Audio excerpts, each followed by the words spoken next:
रतिपुर नाम का एक बहुत ही सुंदर गांव था, जहां एक भी व्यक्ति गरीब नहीं था। एक दिन इस गांव के किनारे पर एक व्यक्ति रहने के लिए आता है और एक टूटे पुराने घर का इस्तेमाल करता है और फिर वो प्रधान के पास काम मांगने के लिए जाता है। अरे भाई, नए लगते हो, कहाँ से आए हो? अरे मैं तो पास के ही एक दूसरे गांव में रहता था। अब सोच रहा हूँ कि यहाँ बस जाऊं। अच्छा, पर तुम यहाँ रहोगे कहाँ? प्रधान जी, मैंने गांव के किनारे पर एक टूटा घर देखा है। सोच रहा हूँ कि उसी में रह लूंगा। अच्छा, तो उस पुराने घर में रहना चाहते हो? कोई बात नहीं, रह लेना, पर तुम इस गांव में ज्यादा दिन नहीं टिक पाओगे भाई। वो क्यों प्रधान जी? इस गांव में कोई भी व्यक्ति गरीब नहीं है, बस एक तुम ही हो। गांव वाले तुम्हें अपनाएंगे नहीं भैया। अरे प्रधान जी, जब मैं यहाँ आया तो मैं अपने साथ काफी सारा धन लेकर आया, तो आप मेरे गरीब होने की चिंता ना करें। मैं वो पुराना घर नए तरीके से बनवा लूंगा। तो यहाँ मेरे पास क्यों आए हो? मैं तो समझा कि काम की तलाश में आए हो। जी बिल्कुल सही समझा आपने। जब मैं घर बनवा लूंगा तो मुझे काम की या कोई नई दुकान खोलने की आवश्यकता पड़ेगी, इसीलिए आपसे विचार विमर्श करने आया था। अच्छा, तो ठीक है, मेरी ही जमीन पड़ी है एक बाजार में, तो तुम वही खरीद लेना। और घर बनाने के लिए लोग कहाँ से मिलेंगे? वो तो गांव के बाहर से बुलाने होंगे, तुम चिंता मत करो। आज का दिन उस घर में निकालो, मैं कल होते ही उन्हें वहां भेज दूंगा। जी प्रधान जी, जैसा आप कहें। ये कहकर लच्छू वहां से अपने घर की ओर चल देता है और प्रधान मुस्कुराने लगता है। शाम हो गई और प्रधान के घर पर दो लोग आए। ललित और मोहित, एक नया काम आया है। कैसा काम प्रधान जी? इस गांव के किनारे जो पुराना घर है, वहाँ एक नया व्यक्ति आया है, लच्छू नाम का। कहते हैं धन पर्याप्त है, एक नई दुकान खोलना चाहता है और साथ में एक घर भी बनवाना चाहता है। तो आप क्या चाहते हैं, अब हम घर बनाए? मोहित, पूरी बात सुनो। उन्होंने कहा कि बहुत धन लाया है उसने। क्यों प्रधान जी? सही समझा है तुमने। ओह, तो ऐसी बात है, तब तो हम उसका घर बनाने के लिए कल ही चले जाएंगे और शाम तक काम पूरा कर देंगे। ठीक है, अब काम पर लग जाओ तुम दोनों। अगले दिन ललित और मोहित लच्छू के घर के सामने खड़े थे। अरे भैया लच्छू, यही रहते हैं क्या? प्रधान जी ने बताया था कि यही पता है, पर पता नहीं आप कहाँ हैं। तभी दरवाजा खुलता है और लच्छू बाहर आता है। हाँ जी भैया, मैं ही लच्छू हूँ और यही घर मैंने खरीदा था। आप बस इसे सही से बना दीजिए। चिंता न करिए, साफ कर देंगे पूरा। और ये बंजर घर लगने लगेगा चकाचक। ठीक है भैया, और पैसे की चिंता मत करिएगा, मैं सारा पैसा काम होते ही दे दूंगा। ललित और मोहित घर के अंदर घुसते ही वो देखते हैं कि वहाँ बस एक संदूक रखा है और एक कपड़ों का थैला। ठीक है भैया, तब हम काम शुरू कर देते हैं। जी, आप दोनों काम कीजिए, कोई जरूरत पड़े तो मुझे बताइएगा। जी भैया जी। दोनों को काम करते करते काफी देर हो गई। कड़ी धूप हो चुकी थी। लच्छू कहता है, भैया मैं आप दोनों के लिए कुछ खाने को ले आता हूँ। जी भैया जी, भूख तो लग गई है, आप आएंगे तब तक हम आज का काम पूरा कर लेंगे। हाँ, पूरा साफ कर देंगे। हाँ हाँ ठीक है भैया, आप दोनों लगे रहिए, मैं अभी आया। लच्छू वहाँ से ये कहकर चला गया। भैया भैया, ये तो गया, अब हम असली काम शुरू करेंगे। काम तो आते ही हो गया था मोहित। वो कैसे भैया? वो देखो, बस एक संदूक रखा है और एक बक्सा जिसमें कपड़े दिख रहे हैं, और कोई भी सामान इस आदमी ने नहीं रखा है।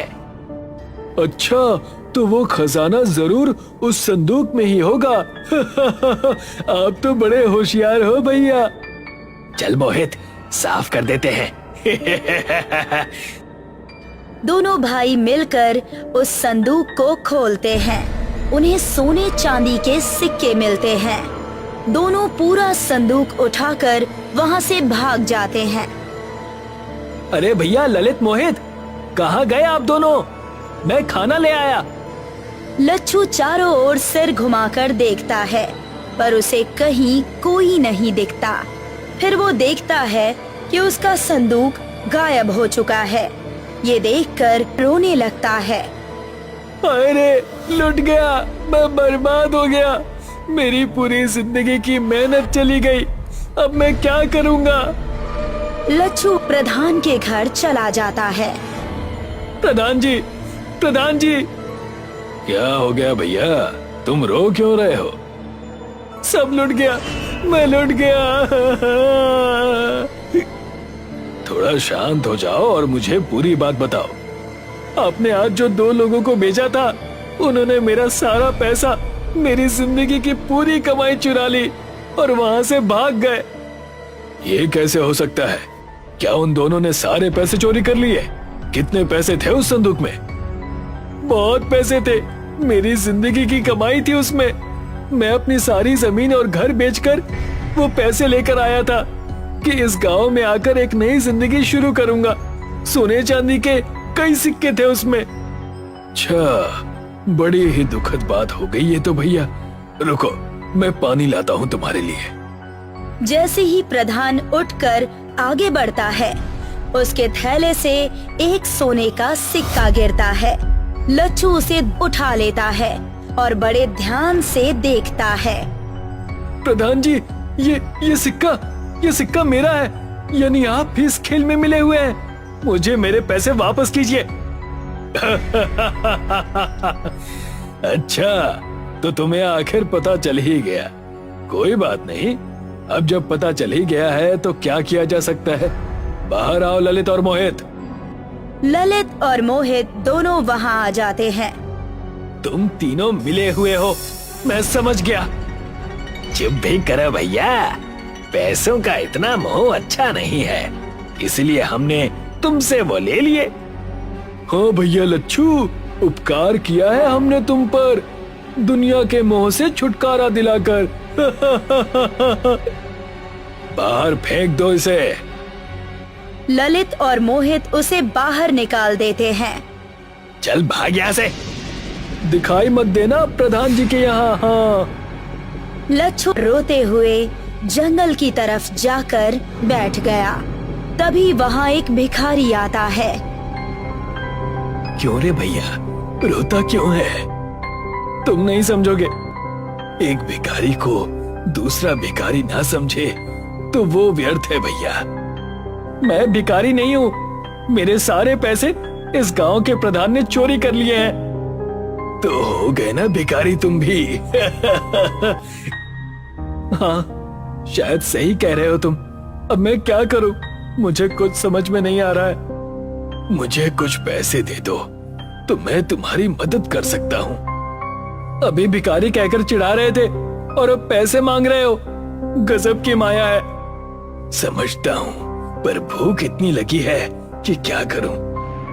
लच्छू अपने जेब से सारे पैसे निकालकर उसे दे देता है। बस ये आखिरी पैसे बचे थे मेरे पास, सारे पैसे दे दिए मुझे और खुद के लिए कुछ क्यों नहीं बचाया। तुम भी तो परेशान हो। मैंने तो आज खाना खा लिया था, तुम भी खाना खा लेना इससे। क्या मांगते हो? मैं भी तुम्हें वो दूंगा। मेरा बोला खाली नहीं जाता, तो सोच समझ के बोलना। शायद तुम झूठ नहीं कह रहे, लेकिन फिर भी फिलहाल मैं इस हालत में नहीं हूँ कि कुछ सोच सकूं और मांग सकूं। अपनी इच्छा से जो उचित समझो वो दे दो। ठीक है, तब जिस घर में तुम रह रहे थे वहां पर एक खुफिया महल आ जाएगा। क्या सच? इतना भव्य घर तुम मुझे क्यों दे रहे हो? मैं इन सब चीजों से दूर हूँ भैया। मैं ना किसी से भीख मांगता हूँ और ना ही किसी को कुछ देता हूँ। जो दान में मिल जाए वो बिना कुछ कहे स्वीकार लेता हूँ। तुमसे मैंने मांगा था तो तुम्हें लौटा दिया। तभी भिखारी वहाँ एक संदूक प्रकट करता है और लच्छू को दे देता है। ये संदूक कैसा है? भैया, इस संदूक में अनगिनत पैसे हैं, ताकि तुम्हें कभी पैसों का अभाव ना हो। तुम्हारे अतिरिक्त अगर कोई भी इस संदूक को खोलेगा तो वो इसमें कैद हो जाएगा।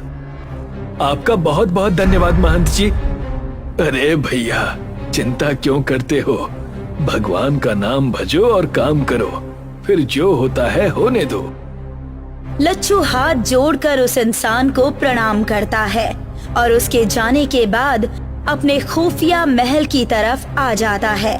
जैसे ही वो दरवाजा खोलता है तो मानो अंदर से वो जैसे कोई महल हो। वाह, ये तो सचमुच एक महल की तरह है। लच्छू बड़ा ही अचंभित होकर पूरे महल को देख रहा था। तभी उसे दरवाजे पर एक दस्तक सुनाई देती है। संदूक को रखकर वो दरवाजा खोलने के लिए जाता है। दरवाजा खोलते ही ललित मोहित अंदर घुसे चले आते हैं और एक पल के लिए भौचक्के रह जाते हैं। ये क्या है? कैसे?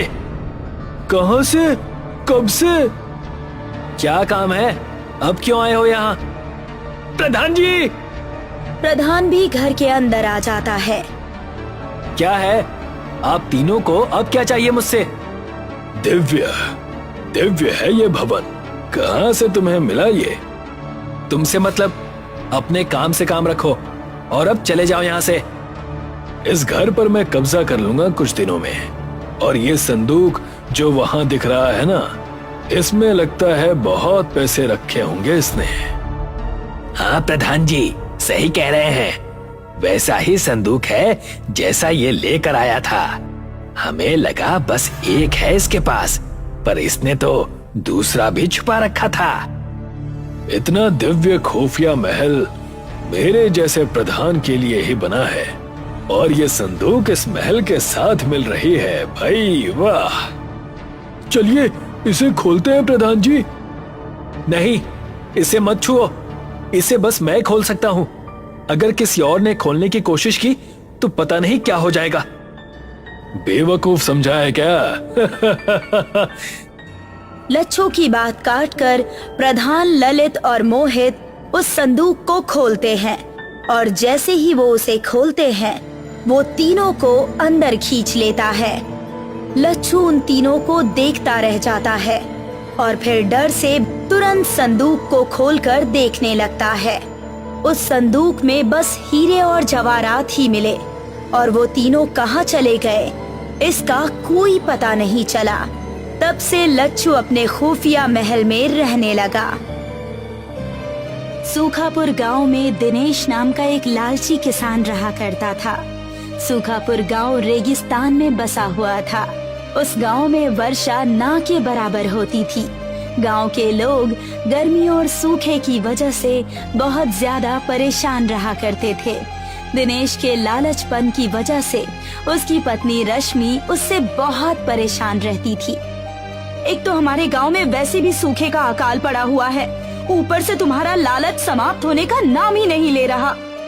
बकवास मत करो रश्मि। हमारा गांव वैसे भी रेगिस्तान में बसा हुआ है, और रेगिस्तान में हर महीने बारिश तो होती नहीं है।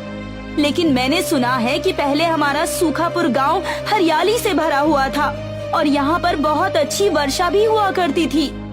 हाँ, वो घिसी पिटी कहानी मैंने भी सुनी है कि उस समय गांव में किसी इंसान के लालच की वजह से किसी दैवीय शक्ति वाले पुरुष ने गांव वालों को श्राप दे दिया, और उस दिन से इस गांव में हरियाली की जगह रेत ही रेत है।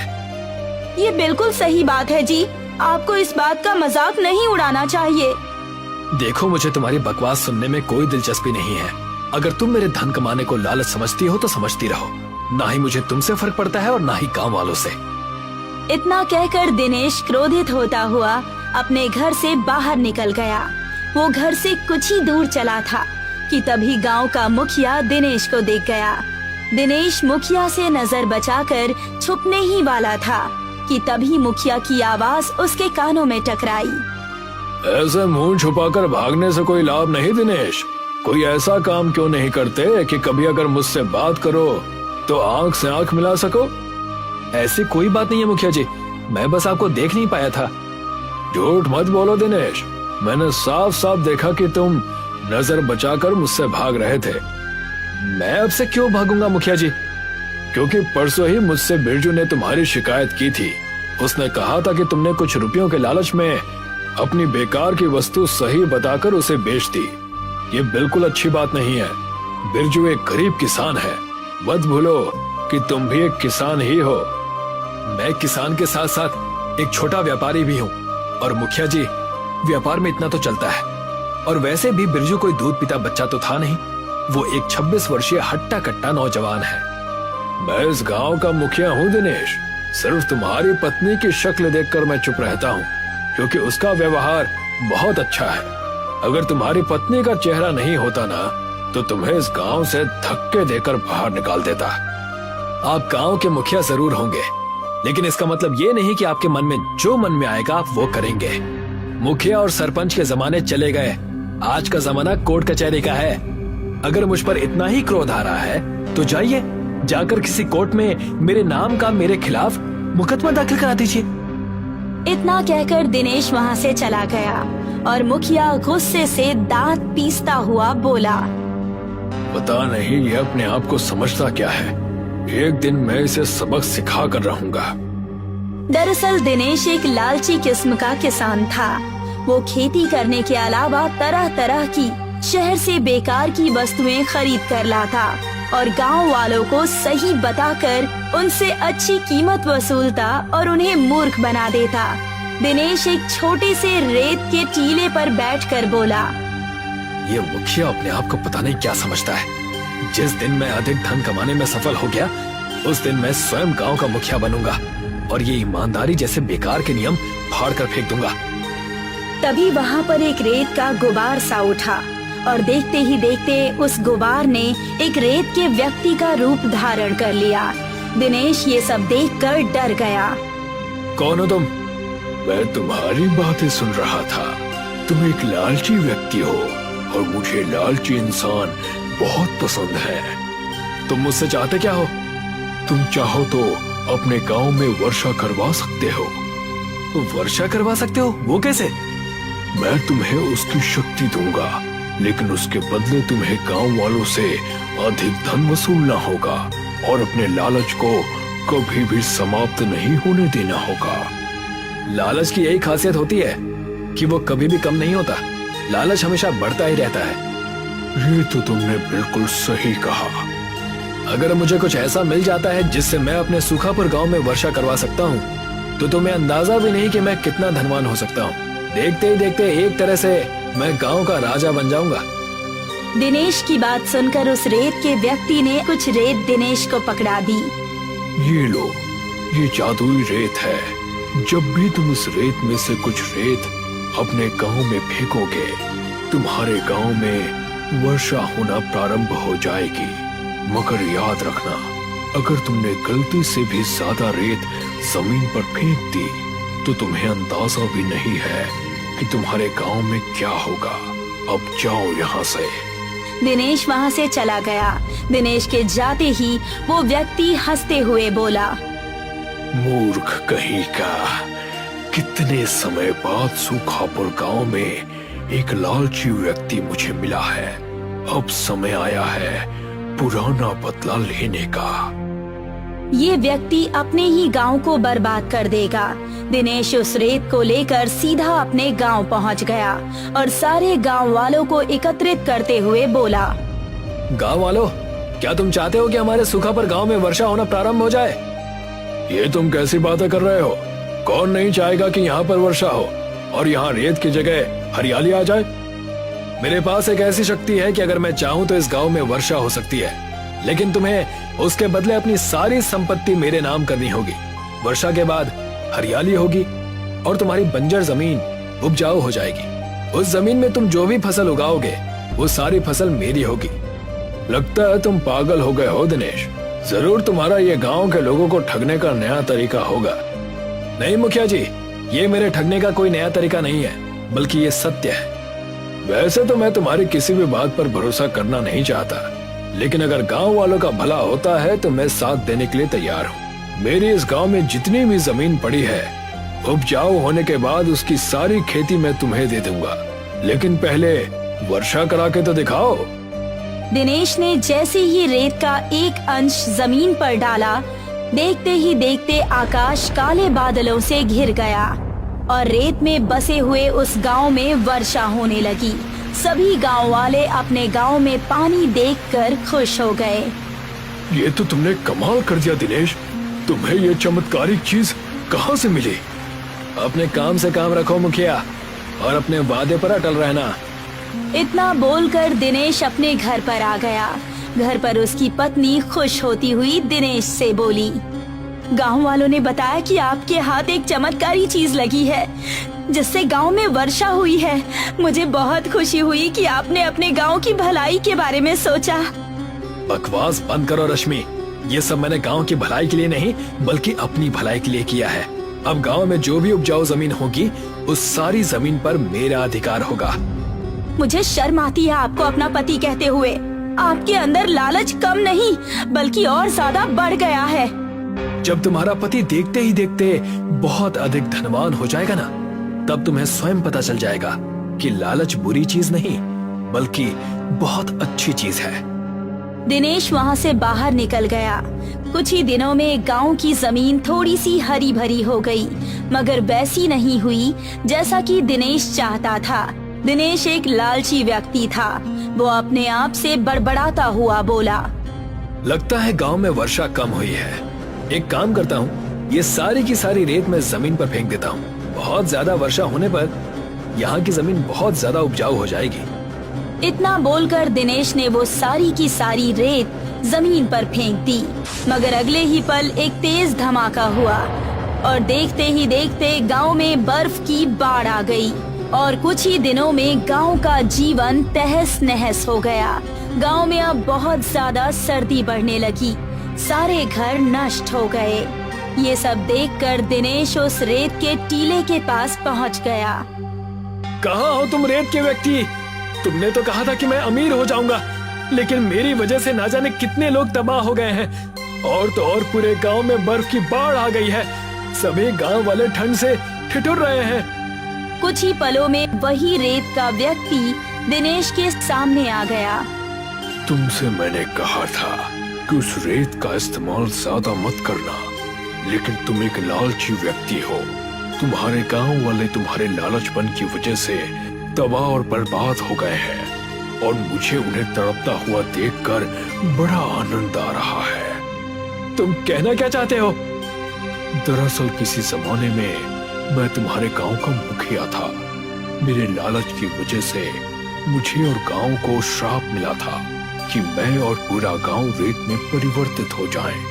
बरसों बाद मुझे बदला लेने का मौका मिला और मैंने ले लिया। अब तुम जानो और तुम्हारा काम जाने। इतना कहकर वो व्यक्ति वहाँ से गायब हो गया। दिनेश मुंह लटकाकर अपने गांव चला आया। दिनेश को देखकर सारे गांव वालों ने उसे घेर लिया। तुमसे मैंने कहा था दिनेश, तुम्हारे लालच का नतीजा किसी दिन बहुत बुरा होगा। और देखो, आज तुम्हारे लालचपन की वजह से सारे गांव को कितना नुकसान और कितनी तकलीफ झेलनी पड़ रही है। मुझे अपने आप पर शर्मिंदगी हो रही है मुखिया चाचा, मुझे क्षमा कर दीजिए। मेरी वजह से गांव वालों को तकलीफ पहुंची है। मैं गांव वालों का भरपूर सहयोग करूंगा। मैं कोई न कोई उपाय निकाल लूंगा। अब तुम क्या करोगे? फिलहाल तो गांव वालों को ठंड से बचाने का इंतजाम करना होगा। इतना बोलकर दिनेश अपने घर से बहुत सारे मोटे बोरे और रुई ले आया और गांव वालों की ओर देखकर बोला, गांव वालों, हमारे घर तो तबाह हो चुके हैं। तुम सब बोरों और रुई से गुदड़ी के घर बनाओ ताकि तुम्हें ठंड में थोड़ा सुकून मिले। गांव वालों ने ऐसा ही किया। दिनेश के कहे अनुसार वो सभी बोरे और रुई मिलाकर झोपड़ी गुदड़ी के घर बनाने लगे। गांव वालों को इससे बहुत ज्यादा राहत मिली। तुम्हारे अंदर का बदलाव देखकर मुझे अच्छा लग रहा है दिनेश, लेकिन गांव वालों को अभी पूरी तरह से राहत मिली नहीं है। अभी भी कुछ लोग हैं जो बेघर हैं। मेरे पास एक उपाय है मुखिया जी। क्यों ना हम ट्रैक्टर की ट्रॉली को उल्टा करके उससे एक घर बनाएं। उससे होगा ये कि घर गर्म भी रहेगा और घर का घर भी हो जाएगा। वाकई तुम्हारे दिमाग का तो जवाब नहीं। अगर यही दिमाग तुम अच्छे कामों में लगाते तो आज बहुत सफल होते। मुखिया ने गांव में यही ऐलान कर दिया। गांव वालों का जीवन कुछ दिनों तक ऐसे ही चलता रहा, मगर एक दिन अजीब घटना हुई। देखते ही देखते गांव से बर्फ समाप्त हो गई और ठंड भी खत्म हो गई और सारे गांव में हरियाली ही हरियाली छा गई। मुखिया दिनेश के पास आकर बोला, दिनेश, ये सब कुछ कैसे हुआ? पता नहीं मुखिया चाचा, मेरी भी कुछ समझ में नहीं आ रहा। चलो चलकर देखते हैं। दिनेश अपनी पत्नी सहित मुखिया के साथ बाहर आ गया। पूरे गांव में जश्न का माहौल था। लगता है ईश्वर ने हमारी प्रार्थना सुन ली। आप सही कहते हैं मुखिया चाचा, शायद ईश्वर ने मुझे क्षमा कर दिया। तभी दिनेश के कानों में किसी बुजुर्ग व्यक्ति की आवाज टकराई। ये सब तुम्हारा ही कमाल है दिनेश। कौन है आप? और मैंने आपको पहचाना नहीं। मैं भी इसी गांव का व्यक्ति हूँ। वर्षों पहले इस गांव को एक श्राप मिला था। उस श्राप को दिनेश ने तोड़ा है। मुझे तो अभी भी ये बात समझ में नहीं आ रही। आप हैं कौन? बहुत समय पहले की बात है। एक साधु इस गांव में आए थे। साधु के पास कुछ मोती थे जो उसे शहर में किसी को देने थे, मगर गांव के मुखिया की नीयत खराब हो गई। मुखिया ने साधु के वो मोती चुरा लिए। गुस्से में आकर साधु ने मुखिया सहित इस पूरे गांव को श्राप दे दिया कि ये पूरा गांव रेत में परिवर्तित हो जाए, और वही हुआ। हाँ, लेकिन इससे मेरा क्या लेना देना? गांव वाले उस साधु के सामने बहुत गिड़गिड़ाए। तब साधु ने कहा कि इस गांव में कोई ऐसा लालची व्यक्ति जिसके लालच की कोई सीमा ना हो, जब वो सुधर जाएगा और उसके दिल में गांव के लोगों के लिए भलाई जन्म लेगी और उसका लालच समाप्त हो जाएगा, उस दिन उसका श्राप टूट जाएगा। और फिर वही हुआ। इतना कहकर वो व्यक्ति वहाँ से चला गया और गांव में सभी लोग खुशी खुशी रहने लगे।